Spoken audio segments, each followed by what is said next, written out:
பாதுகாப்புடன் ஆசிரியையின் மோசமான செயலால் சர்ச்சை.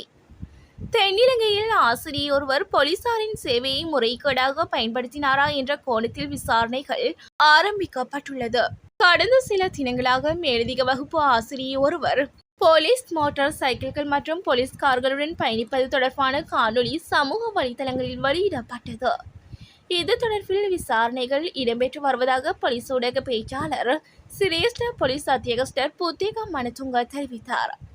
தரம் 5 புலமை பரிசில் பரீட்சைக்கான மேலதிக வகுப்புகளை நடத்தி வந்த ஆசிரியை ஒருவர் தொடர்பிலேயே விசாரணைகள் முன்னெடுக்கப்பட்டு வருகின்றன. பிரபல தன்மைக்காக இவ்வாறான செயற்பாட்டில் குறித்த ஆசிரியை ஈடுபட்டிருக்கலாம் என போலீஸ் ஊடக பேச்சாளர் தெரிவித்தார். அனுர அரசின் ஆட்சி காலம். அனுர அரசாங்கத்தை 5 வருடங்கள் ஆட்சி செய்ய அனுமதிக்க விட மாட்டோம் என ஸ்ரீலங்கா பொதுஜன பெரமுன நாடாளுமன்ற உறுப்பினர் நாமல் ராஜபக்ச சூளுரைத்துள்ளார். ஸ்ரீலங்கா பொதுஜன பெரமுன உள்ளூராட்சி மன்ற தேர்தல் பொதுக்கூட்டத்தில் கலந்து கொண்டு உரையாற்றும் போதே அவர் இதனை கூறினார். மேலும் பலரை சிறையில் அடைத்து மேலும் பொய்களை கூறி அடுத்த 5 வருடங்களை அரசாங்கம் ஆட்சி செய்ய அனுமதிக்கப் போவதில்லை. அரசாங்கம் மக்களுக்கு வழங்கிய வாக்குறுதிகளை நிறைவேற்றும் வரை அரசாங்கத்திடம் கேள்வி எழுப்புவோம் என தெரிவிக்கப்பட்டுள்ளது. ஆப்கானிஸ்தானில் சக்தி வாய்ந்த நிலநடுக்கம். ஆப்கானிஸ்தானில் சக்தி வாய்ந்த நிலநடுக்கம் ஏற்பட்டுள்ளதாக சர்வதேச ஊடகங்கள் தெரிவித்துள்ளன. இந்நிலநடுக்கமானது இன்று சனிக்கிழமை மதியம் ஆப்கானிஸ்தான் தஜிகிஸ்தான் எல்லைப் பகுதியில் ஏற்பட்டுள்ளது. ரிக்டர் அளவுகோலில் இந்த நிலநடுக்கம் 5.8 பதிவானதாக ஊடகங்கள் செய்தி வெளியிட்டுள்ளன. கட்டுநாயக்கவில் வந்திறங்கிய 3 பெண்கள் கைது. கட்டுநாயக்க விமான நிலையத்தில் குஷ்ரக போதைப் பொருளுடன் 3 பெண்கள் போதைப்பொருள் தடுப்பு பிரிவினரால் கைது செய்யப்பட்டுள்ளனர்.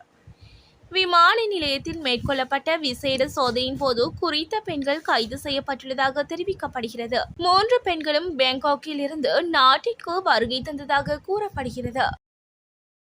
ராஜபக்சாக்களுக்கு கலக்கத்தை ஏற்படுத்தியுள்ள பிள்ளையானின் கைது.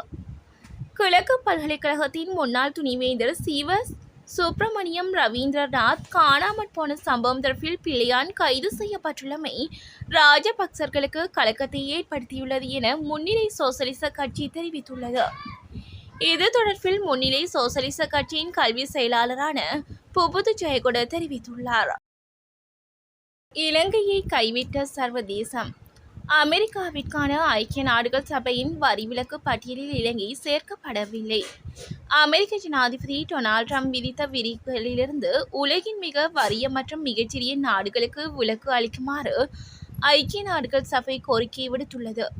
அதன்படி அமெரிக்க வரி முறையிலிருந்து விலக்கு அளிக்கப்பட வேண்டிய உலகின் 28 ஏழ்மையான மற்றும் சிறிய நாடுகளை அந்த அமைப்பு அடையாளம் கண்டுள்ளது. அந்த நாடுகள் கடுமையான பொருளாதார ஆபத்தில் இருக்கக்கூடும் என்றும் அந்த அமைப்பு கூறியுள்ளதாக வெளிநாட்டு ஊடகங்கள் தெரிவிக்கின்றன.